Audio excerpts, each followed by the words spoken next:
Today, let's take a closer look at what really happens inside your brain when you slip into what's called victim mode.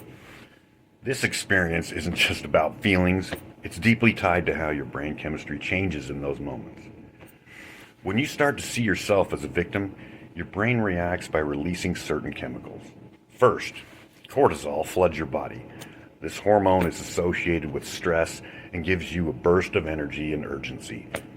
At the same time, adrenaline kicks in, which heightens your focus and alertness, making you feel almost powerful, even if on the surface you feel wronged or helpless. But there's a more significant part of this process that can be quite harmful, especially over time. When other people recognize your victim story, when they agree that you were treated unfairly or wronged, you get a hit of dopamine. Dopamine is the same brain chemical involved in feelings of pleasure and reward, and also plays a big role in addiction. So, your brain starts associating being a victim with feeling good, at least temporarily. Think about a time when something unfair happened to you.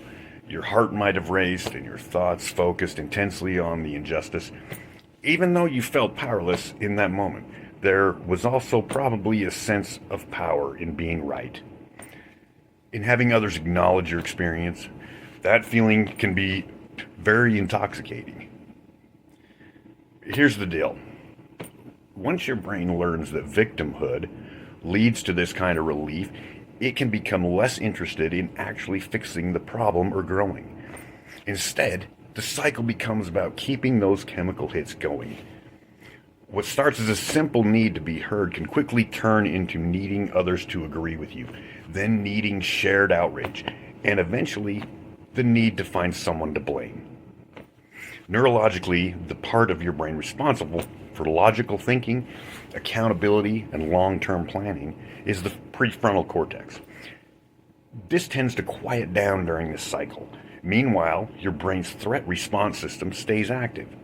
This means you're not really thinking things through anymore. You're just reacting.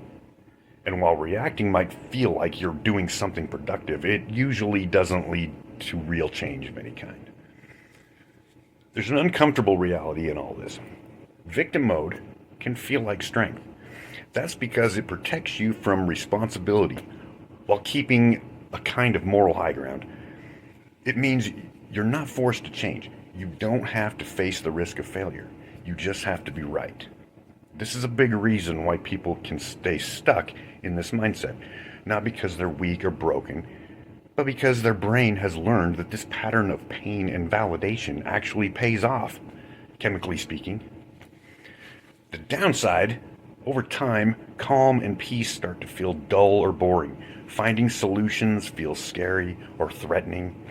And personal growth can seem like a betrayal of your own story. So it's not that someone stays a victim because they're damaged. It's that the brain has been rewarded for staying there. Breaking free from this cycle is tough, but it's where true power begins. Understanding these chemical and neurological patterns can help you recognize when you're caught in victim mode. And once you're aware, you can start choosing actions that lead to healing and growth rather than repeating a loop that ultimately holds you back.